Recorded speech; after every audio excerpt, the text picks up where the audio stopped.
Minecraft o'yini millionlab insonlarni o'ziga jalb qilgan. Ammo o'yinda ham sirli va qorong'u afsonalar mavjud. Ulardan biri Qora Nul. Lekin u kim va qanday paydo bo'lgan? Qora Nul rasmiy Minecraft o'yinida mavjud bo'lmagan fan-made persona. U birinchi marta Minecraft animatsiyalarida paydo bo'lgan. YouTube'da turli kanallar Nulni sirli va qo'rqinchli figura sifatida ko'rsatadi. Nul odatda qop-qora tanasi va porlab turgan oq ko'zlari bilan tanilgan.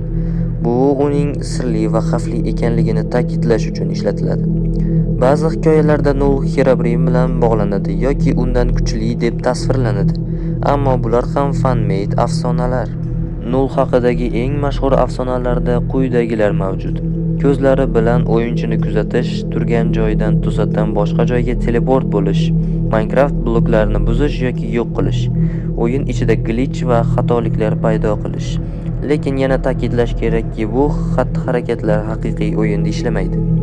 Bu faqat YouTube animatsiyalarida va fan-made videolarda tasvirlanadi. Ko'plab hikoyalarda Nul Herobrine bilan bog'lanadi. Herobrine Minecraftdagi eng mashhur afsona persona, oq ko'zli va sirli.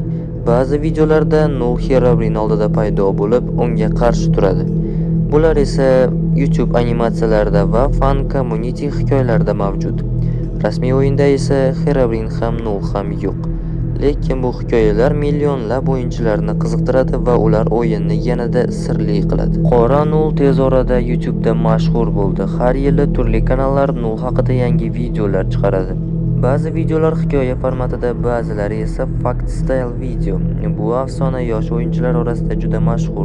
Shu bilan birga Nul haqidagi videolar o'yinga sirli va qo'rqinchli muhit qo'shadi. Shuning uchun ular tez ko'rishlar oshiradi. Shunday qilib, Qora Nul rasmiy o'yinda mavjud bo'lmagan, ammo Minecraft jamoasi va YouTube animatsiyalarida sirli afsona sifatida mashhur.